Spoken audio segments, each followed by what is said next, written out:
Hi everyone, this is Annie Jennifer, Assistant Professor, Department of Commerce from St.Josephs College, Housing. Today's topic is winding up. So, what is the meaning of winding up? A process to bring about the end of the company. It is a process whereby the life of the company ends and its property of its creditors and members.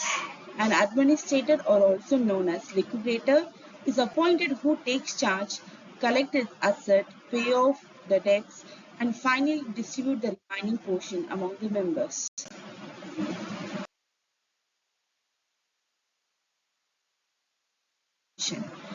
Generally, the term winding up and dissolution used to mean the same thing, but according to the Companies Act, these two terms are quite different by their legal procedures. The difference between them are as below. So now we'll see the difference of winding up and dissolution.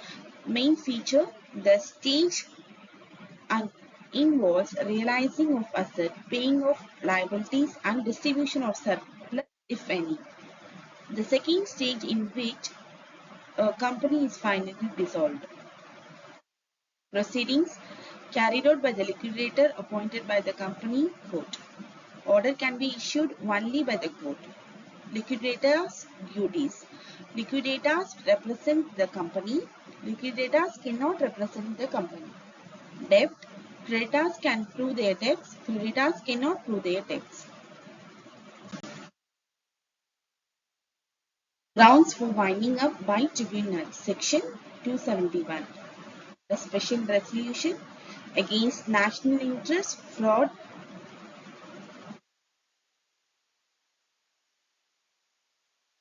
default while filing financial statement, just and equitable, when the very basic for survival of the company is gone, when the main object of the company has subsequently failed or become impracticable, when the company is carrying on its business at a loss, when no scope of profitability, when the existing and probable assets of the company are insufficient to meet its existing liabilities, where there is a deadlock in the management. So, powers of tribunal, hearing petition, statement of affairs, fix the date of hearing, then they'll pass the order within 90 days, then they'll dismiss interim order, appointment of liquidator and winder. The consequence of winding up. Within 7 days of the order, tribunal should intimate company's liquidator and register. Register will make endorsement and notify in official gazettes. Order is a notice of discharge to officers and employees. All action suits against state. Order operates in the interest of creditors and all the contributors. Company liquidators shall take possession and control of the asset. Disposition, transfer of shares in a company, or alteration in status of members after the commencement of winding up shall be void. Committee, tribunal at the time of making an order for winding up, direct that there is be appointed an advisory committee to act with the liquidator and to report to the tribunal on such matters as the tribunal may direct. Maximum members should be 12. After this order, official liquidator within 2 months convenes a meeting with the creditors and contributors for determining the members. Advisory committee shall have the right to inspect the books and other documents at a reasonable time. Liquidators shall chair the meeting of advisory committee.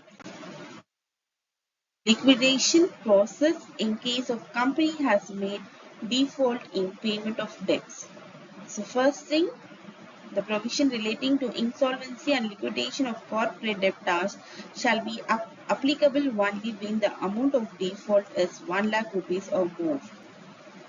When any corporate debtors commits a default, a creditor or the corporate debtor itself may initiate the corporate insolvency resolution process filing an application before adjudicating authority. A financial creditor, either by itself or jointly with any financial creditor, may file an application under Section 7. The insolvency resolution process shall be completed within a period of 180 days from the date of admission of application. On admission of an application, the adjudicating authority shall, by an order, declare a moratorium, cause a public announcement of initiation of CIRP, and call for submission of claims, appoint an interim resolution professional. The interim resolution professional shall manage the entire affairs of the corporate debtors, exercise the power of court, collect all claims received against the corporate debtors, and constitute a committee of creditors. The committee of creditors shall comprise of all the financial creditors who on their first meeting shall appoint the interim resolution professional. The resolution professional shall submit a resolution plan. Filing the statement of affairs, where a petition for winding up is filed before the tribunal of any person other than the company, the tribunal shall, if satisfied that a prima facie case of winding up of a company is made out, by an order direct the company to file its objection along with the statement of its affairs within 30 days of the order. A company which fails to file the statement of affairs as referred to in subsection 1 shall forfeit the rights to oppose the petition, and such directors and officers of the company as found responsible for non-compliance shall be liable for punishment under subsection 4. The directors and other officers of the company, in respect of which an order for winding up is passed by the tribunal under the section clause D of subsection 1 of section 273. If any director or officers of the company contravenes the provisions of this section, the director or the officer of the company who is in default shall be punishable with the imprisonment for the term which may extend to 6 months or with a fine which shall not be less than 20,000 rupees, but which may extend to 5 lakh rupees. Preferential payments. Preferential creditors means those creditors whose rights to payment is deemed of more importance than creditors at the same time liquidation by relevant state. Overriding preferential payment. Section 326 of the Companies Act provides, in the event of winding up, following debts shall be paid in priority to all other debts: workman dues, secured creditors. Then meaning of workman and workman dues. Workman means the employees of the company, being workmen within the meaning of class section 2 of the Industrial Disputes Act.